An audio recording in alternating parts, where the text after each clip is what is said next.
Pemirsa Ruang Sehat, coronavirus disease 19 hingga kini masih menjadi pandemi yang mengkhawatirkan bagi masyarakat dunia. Jumlah kasus orang yang positif terinfeksi COVID-19 pun terus bertambah di sejumlah negara, termasuk Indonesia per 7 April 2020 menjadi 2.738 positif COVID-19. Kendati demikian, angka kesembuhan pasien juga bisa dikatakan terus membaik, yakni dari 2.000 kasus tersebut terdapat 204 pasien yang dinyatakan pulih.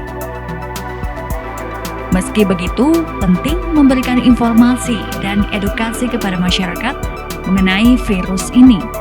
Di antaranya mengenai gejala, penyebab, tanda-tanda, serta penetapan status pasien COVID-19 yang belum banyak diketahui masyarakat. Assalamualaikum warahmatullahi wabarakatuh. Pemirsa, senang sekali saya Purnamasari bisa kembali menjumpai Anda di Ruang Sehat, ruang seputar informasi kesehatan. Nah pemirsa, di tengah mewabahnya pandemi COVID-19 saat ini menimbulkan sejumlah kekhawatiran bagi sejumlah masyarakat dunia, termasuk Indonesia dan juga di Kabupaten Tabalong. Nah di episode kali ini kita akan membahas mengenal gejala dan status pasien COVID-19. Nah, di sini saya sudah bersama dengan seorang narasumber dari Dokter Umum Puskesmas Tanta ya, Bu ya. Dengan Dokter Melissa Yosepin Manoy atau yang akrab disapa Dokter Oci. Benar ya, Dok ya? Apa kabar nih, Dok? Baik. Alhamdulillah, terima kasih sudah kembali hadir yang kedua kalinya ya, Dok ya, di Ruang Sehat. Oke. Nah, Dokter, apa sih sesungguhnya yang dimaksud dengan COVID-19 ini, Dok? Nih, COVID-19 itu kan memang infeksi virus ya, infeksi virus yang menular. Nama virusnya itu corona, tipenya yang ke-19, makanya dibilang COVID-19. Jadi dia menyerang kekebalan tubuh manusia. Oke, kalau ini kan di tengah meluasnya wabah COVID-19, sebenarnya apa sih yang sedang terjadi di kondisi tubuh seseorang ketika terserang COVID-19 ini?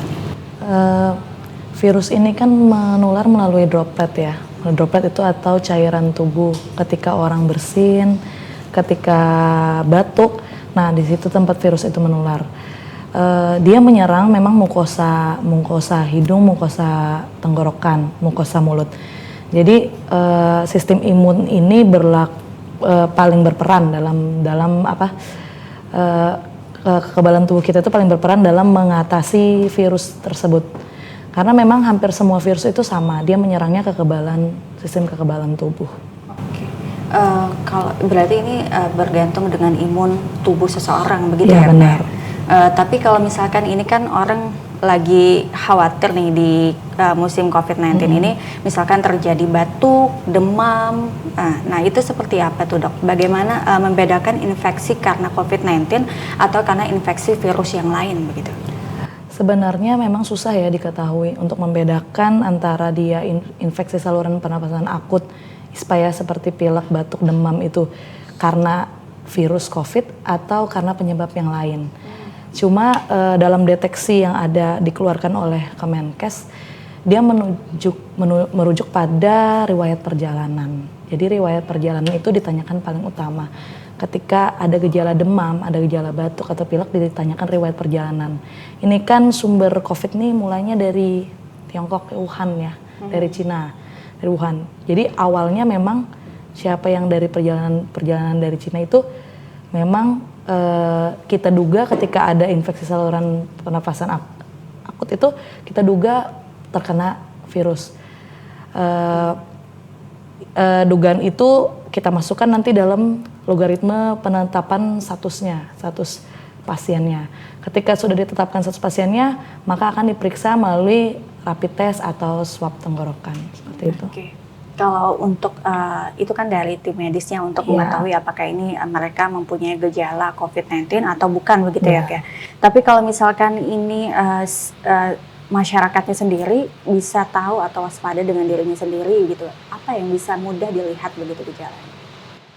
Selama ini kan ya masyarakat kalau batuk pilek atau demam biasa itu biasanya mengkonsumsi obat warung aja. Jarang untuk memeriksakan diri ke fasilitas, mungkin karena biasanya berpatokan kecapean atau ketika kehujanan atau daya tahan tubuh turun. Jadi hanya mengkonsumsi obat-obatan yang di warung tanpa ke fasilitas kesehatan. Tapi dalam masa-masa COVID-19 ini, ketika mereka mengkonsumsi dan tidak ada perubahan 1-2 hari, maka langsung memeriksakan diri ke puskesmas.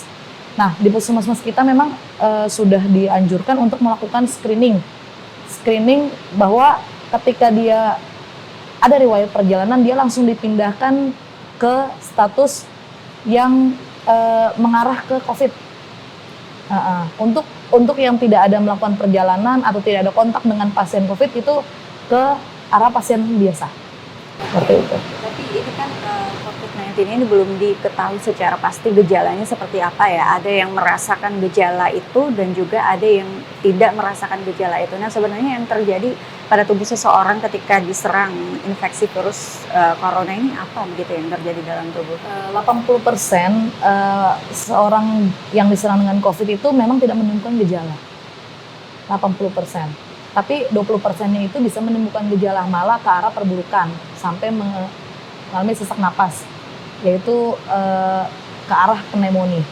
Jadi ketika sekarang dihimbau memang ke masyarakat bahwa ketika ada keluhan demam, batuk, pilek lebih dari 1 hari langsung memeriksakan diri ke fasilitas kesehatan terdekat, karena memang di puskesmas memang belum ada alat deteksi yang rapid testnya.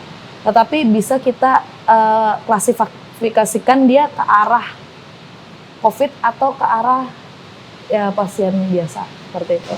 Kalau untuk batuknya sendiri ini jenis batuk yang seperti apa nih yang kalau misalkan dugaannya ini COVID-19? Batuk kering. Batuk biasanya. keringnya, berarti khusus untuk batuk kering. Iya. Terus apakah gejala COVID-19 ini timbulnya di tubuh seseorang itu tiba-tiba atau perlahan, Dok? Biasanya dia ada yang batuk duluan, ada yang pilek duluan, ada yang demam duluan. Jadi tidak semerta-merta langsung 3 gejala itu dalam satu pasien. Jadi perlahan berarti. Perlahan. Untuk melanjutkan ini kita akan jeda dulu, Dok. Pemirsa tetap di Ruang Sehat, ruang seputar informasi kesehatan.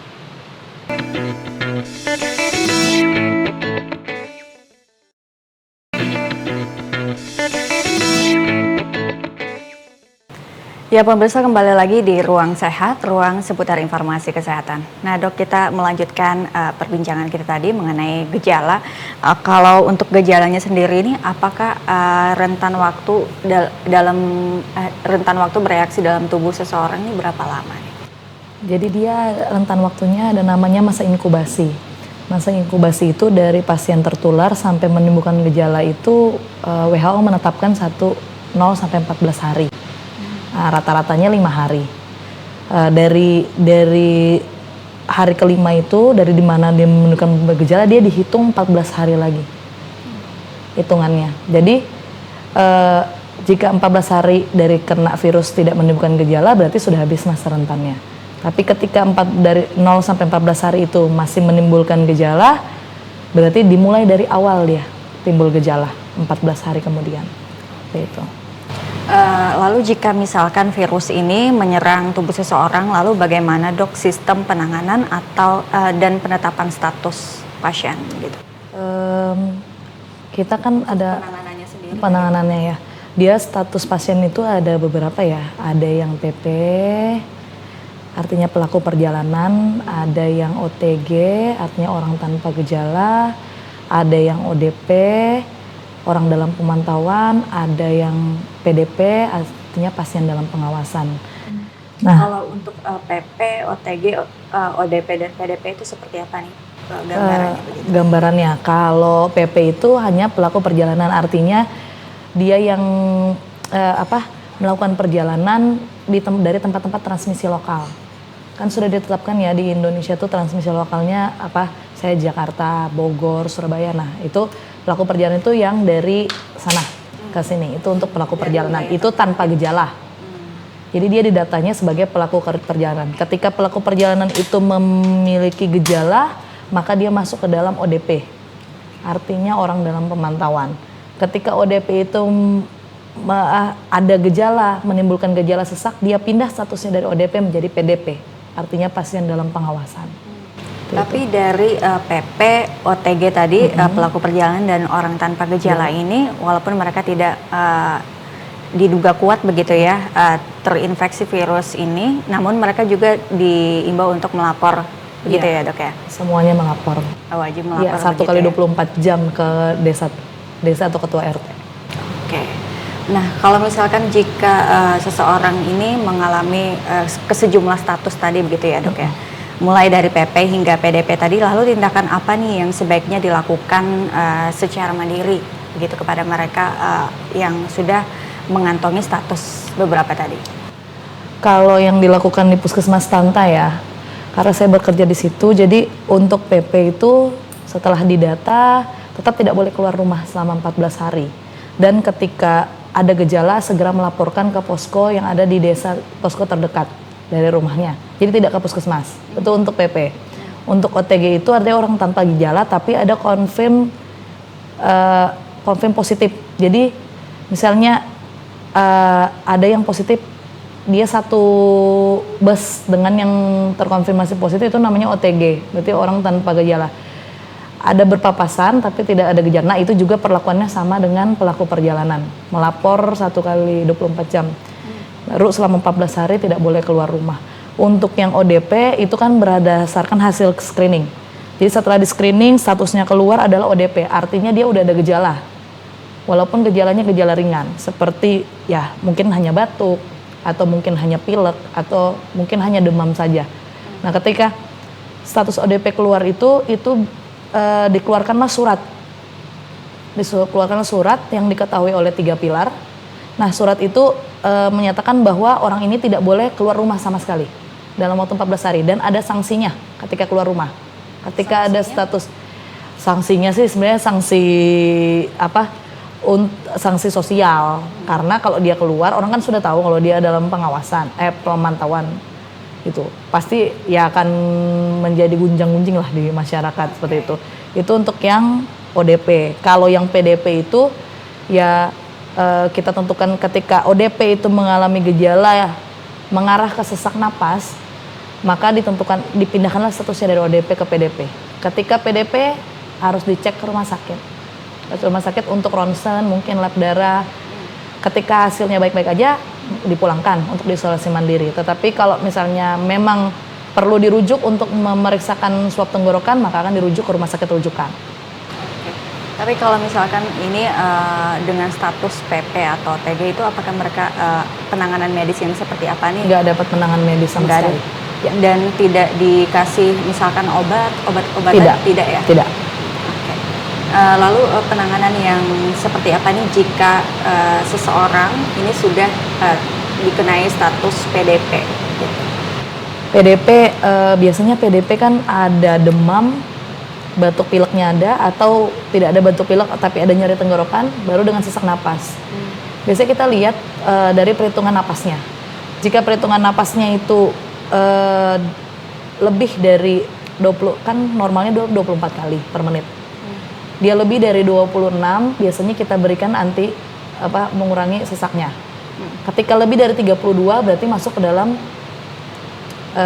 urgency. Jadi harus kita rujuk secepatnya. Takutnya ada sesuatu di paru-parunya yang harus diperiksa. Jadi harus peradangan di paru-parunya. Jadi harus melakukan ronsen paru.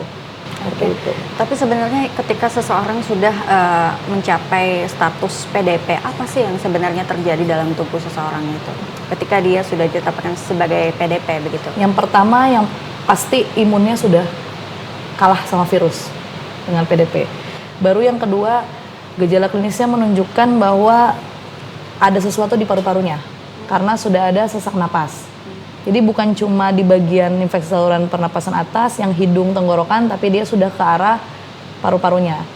Kedua, seperti itu.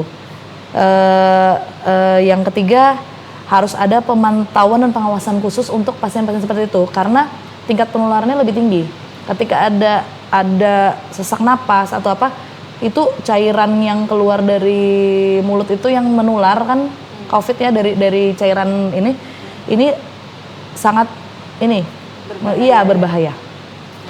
Kalau untuk orang dengan status PDP ini, apakah ini kan otomatis ada dilakukan penanganan khusus begitu Iya, ya dok benar. ya?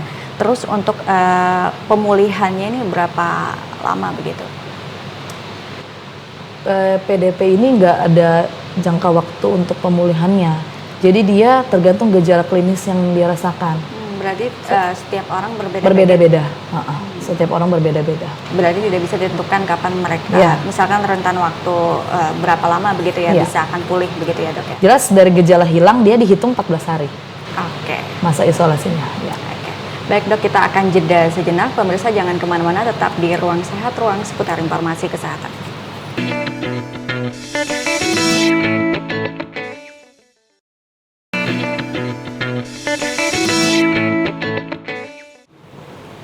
Terima kasih pemirsa, masih di Ruang Sehat, ruang seputar informasi kesehatan. Dok, ini apabila misalkan berbicara masalah status pasien dengan pasien PDP ya dok ya. Nah ini dampak serius apa yang dimiliki orang dengan status PDP ini? Yang jelas yang paling serius itu kematian. Maksudnya apnu, artinya berhenti bernapas. Itu yang paling sebelum serius. dia berhenti bernapas, apa sistem organ tubuh apa yang mengganggu begitu? Sistem organ pernapasannya yang terganggu dengan virus ini. Jadi ketika status PDP, anggap aja PDP yang sudah dengan pneumonia, yang sudah pneumonia. Nah pneumonia itu kan infeksi paru-paru, dia dilihat dari ronsen paru, kedua paru-parunya sudah terinfeksi keduanya. Berapa besarnya itu sehingga pertukaran udara itu tidak lagi seperti sedia kala. Jadi terhambat. Nah, itu yang menimbulkan pasien tersebut sesak. Nah, ketika sesak tergantung penanganan. Ketika cepat dan tergantung daya tahan tubuh juga.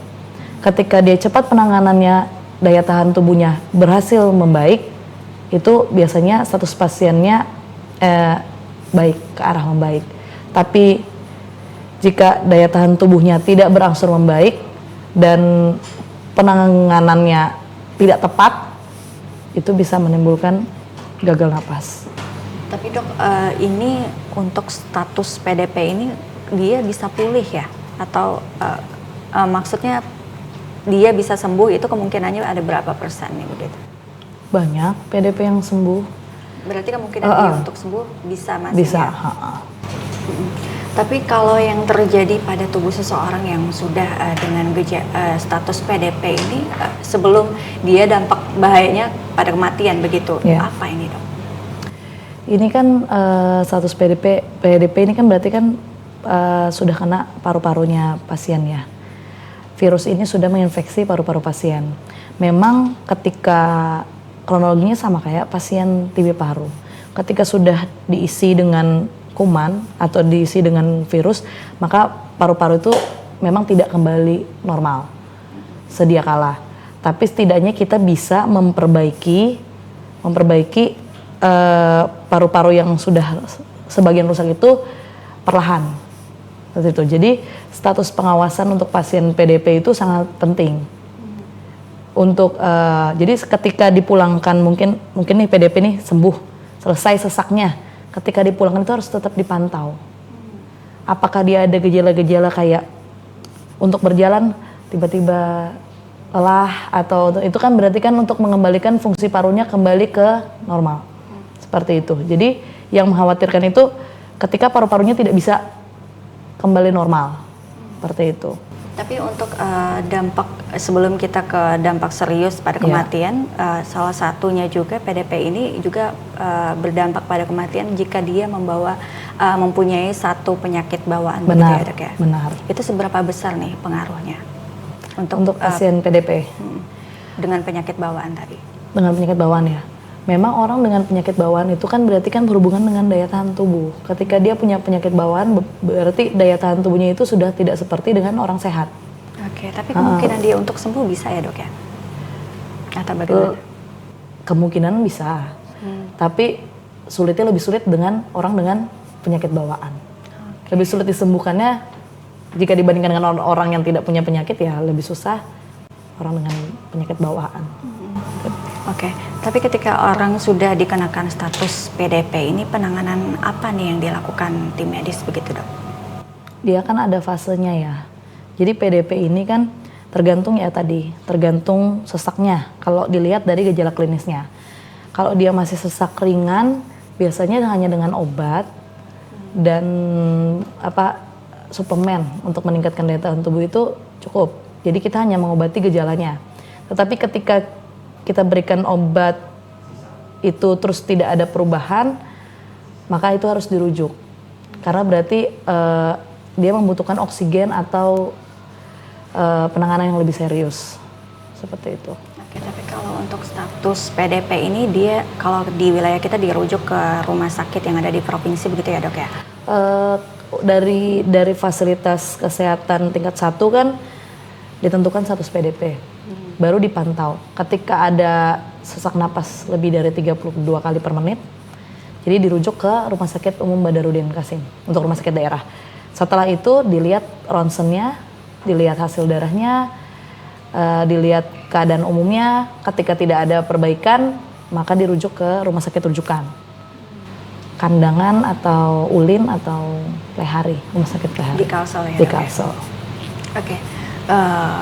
Dok, sebaiknya jika pasien sudah terkena status PDP, apa yang sebaiknya dilakukan pasien tersebut begitu selain menunggu atau dengan perlakuan penanganan tim medis? Kalau PDP itu harusnya dia memang isolasi mandiri, tidak ketemu, tidak kontak dengan siapapun. Itu yang pertama. Yang kedua tetap positive thinking. Itu penting ya. Tetap berpikir bahwa dia bisa sembuh.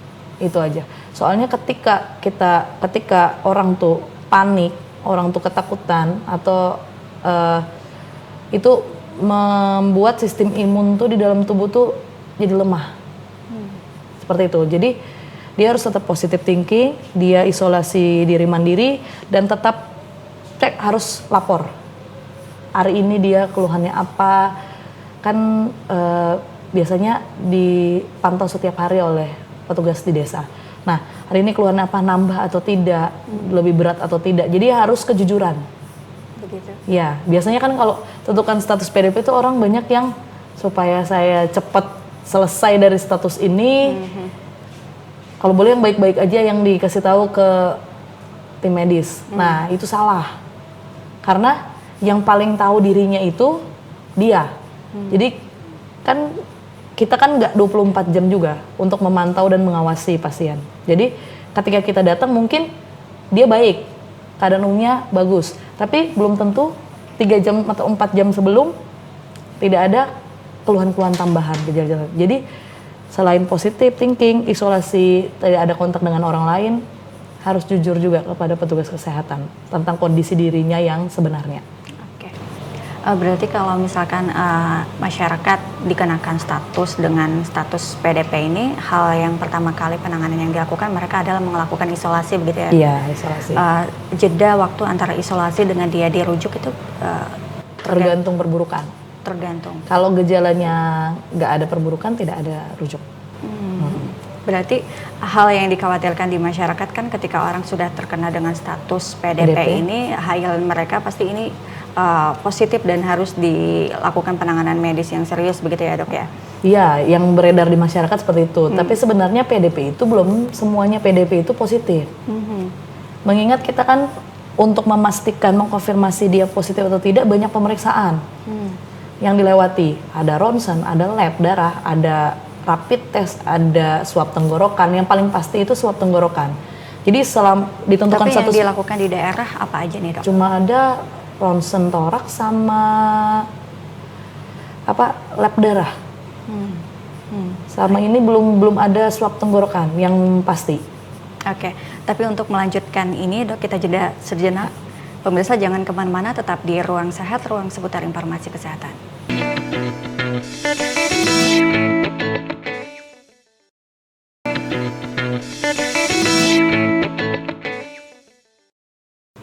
Kembali lagi di Ruang Sehat, pemirsa, ruang seputar informasi kesehatan.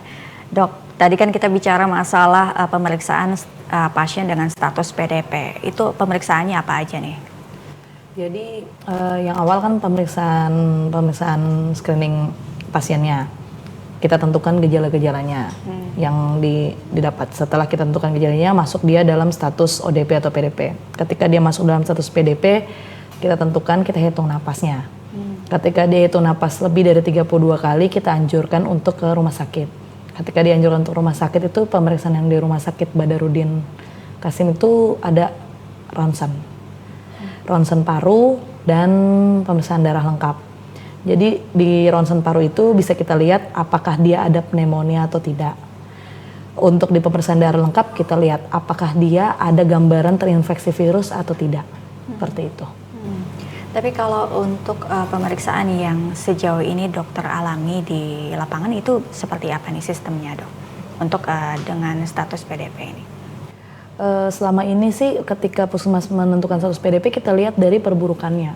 Ketika tidak ada perburukan maka tidak kita rujuk untuk melakukan ronsen seperti itu. Jadi jika sesaknya bisa ditangani dengan obat, kita kan ketika COVID-19 ini muncul, manifestasi klinisnya dari dia batuk ke sesak napas itu biasanya penyakit agak lama. Tapi ketika terinfeksi virus ini rentan waktunya itu cepat dari antara batuk ke sesak.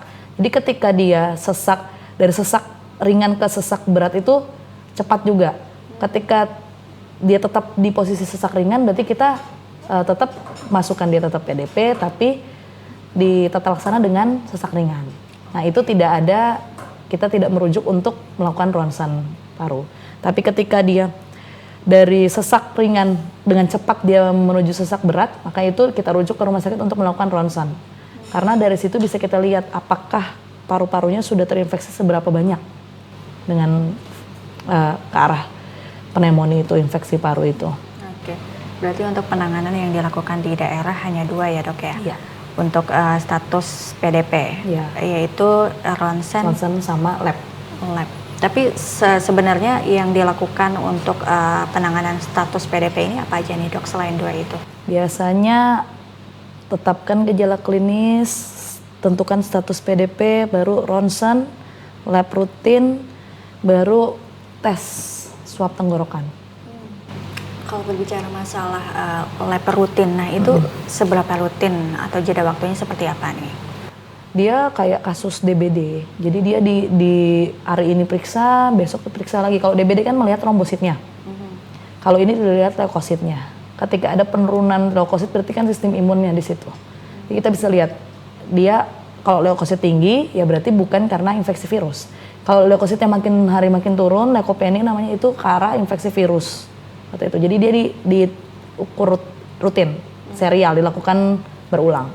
Berarti sistemnya virus ini menyerang seseorang menghantam imun tubuh ya? Imun tubuhnya. Oke, baik. Apa sih, Dok, yang sebaiknya dilakukan masyarakat untuk menangkal virus ini begitu? Yang sebaiknya dilakukan mereka di rumah sebelum terserang virus ini begitu?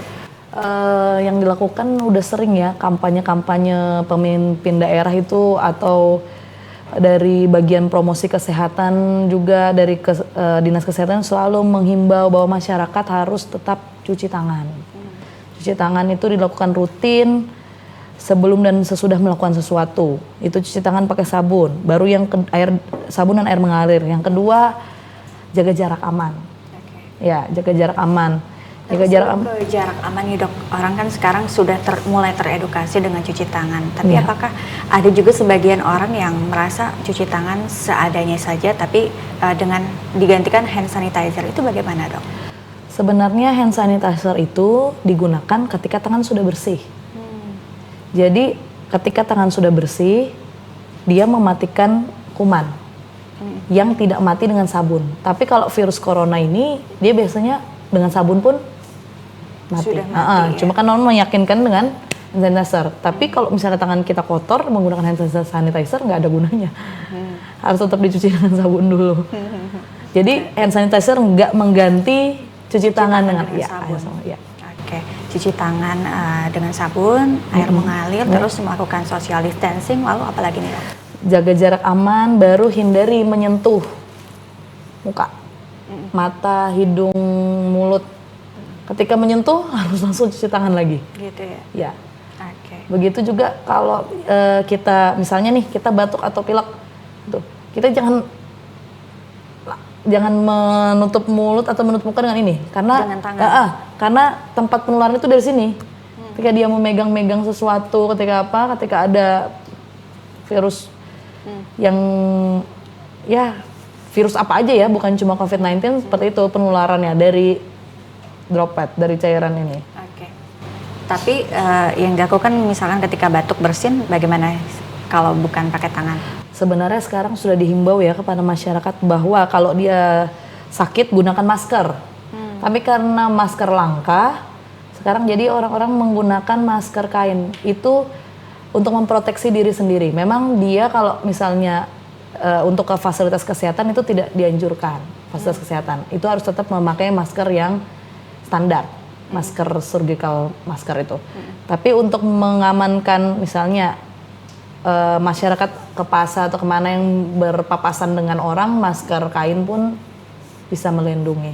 Berarti seberapa efektif nih untuk masker kain, penggunaan masker kain? Menurut saya itu? cukup efektif juga. Cukup efektif ya untuk menangkal virus tersebut ya dok? Setidaknya dia tidak bersin ke tangan kalau dia lagi sakit ke arah masker gitu. Oke, tapi apakah perlu nih dok masyarakat sekarang menggunakan masker di setiap saat, di setiap aktivitas begitu, karena kan lagi boomingnya nih orang memakai masker begitu.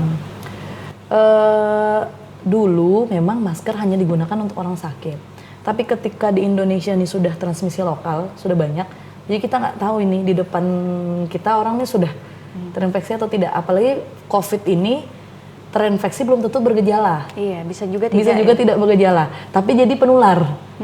Seperti itu. Jadi memang dari edaran pemerintah memang menghimbau bahwa seluruh masyarakat itu harus menggunakan masker untuk mengamankan dirinya sendiri, ataupun untuk misalnya bersin atau apa, melindungi orang lain di sekitar juga. Oke. Lalu ada juga tips dengan cara berjemur begitu dok, itu bagaimana tuh, dok? Itu berjemur karena virus ini memang nggak tahan panas. Itu kenapa dia dianjurkan untuk berjemur, dan berjemur di sinar matahari pagi itu meningkatkan sistem imun, meningkatkan sistem imun tubuh. Begitu. Tapi ini jam untuk berjemur itu sekitar jam berapa nih dok? Kalau dihimbau itu dari jam 8 seharusnya sampai jam 10 pagi. Cuma yang terjadi karena mungkin di Katulistiwa mungkin ya, Kalimantan ini dia bergeser dari jam 10 dari jam 9 ke jam 11. 10 paling baik. Kalau di Indonesia secara umum itu dari jam 8 ke jam 10. Tapi karena posisi kita di Katulistiwa. Oke. Dekat Tapi untuk lamanya kita berjemur ini berapa lama nih? 15 menit. Cukup ya. Tidak boleh lebih ya. Lebih dehidrasi nanti. Dehidrasi ya dok ya. Oke, baiklah. Terus himbauan apa nih dok yang ingin disampaikan ke masyarakat untuk menangkal ini? Tadi juga masuk imbauan ya, mencuci tangan dengan air dan sabun. Baru yang kedua jaga jarak. Baru yang ketiga hindari menyentuh wajah, hidung atau mulut. Yang keempat pastikan kalau jika Anda sakit atau jika Anda batuk atau bersin itu melakukan etika batuk, bahwa tidak sembarangan ditutup atau menggunakan masker. Baru yang kelima sekarang lebih aman tinggal di rumah, tidak jalan-jalan. Karena sifatnya tidak terlalu mendesak, tidak usah jalan-jalan. Baru yang terakhir jaga stamina, daya tahan tubuh kita. Makan makanan bergizi, berjemur setiap hari, berolahraga secara rutin. Itu aja. Minum suplemen apa penting juga dok? Minum suplemen penting, tapi nggak semuanya orang bisa membeli suplemen, apalagi sekarang suplemen harganya gitu ya? Udah mulai. Oh iya, baik. Berarti cukup dengan makan makanan yang bergizi ya dok ya. Lalu untuk himbauannya untuk dengan status yang mulai dari PP hingga PDP tadi apa nih dok? Himbauan untuk dari PP ya. Sebenarnya himbauannya cuma satu, bahwa ketika ditetapkan status, tolong menghindari kontak dengan orang lain. Bukannya memojokkan, bukannya untuk melanggar hak asasinya, untuk bersosialisasi, tapi untuk amannya. Aman dirinya dengan aman orang lain. Ini berlaku untuk semua status Semua ya? status. Oke. Terus apa lagi nih dok? Baru yang kedua, makan makanan yang bergizi. Jaga stamina agar tetap baik. Itu. Dan yang ketiga, tetap positive thinking. Jadi nggak boleh ketika ditetapkan status itu nggak boleh drop, nggak boleh down. Harus tetap positif. Iya, karena ini kan COVID ini 80% aja, 20% aja yang bergejala. 80% itu tidak bergejala. Seperti itu. Jadi memang ketika ditetapkan status itu kan artinya kan kita waspada. Bukan berarti kita takut. Jadi kita waspada. Jadi ya waspada diri kita untuk tidak ketemu orang, waspada diri kita supaya tidak menularkan ke orang lain. Seperti itu. Oke. Baik, terima kasih banyak dok sudah memberikan informasinya kepada kami dan pemirsa. Semoga informasi tadi bermanfaat untuk Anda. Terus saksikan Ruang Sehat setiap Rabu pukul 8 malam waktu Indonesia bagian tengah hanya di TV Tabalong. Saya Purnamasari beserta kru yang bertugas mengucapkan terima kasih. Kami pamit undur diri. Wassalamualaikum warahmatullahi wabarakatuh.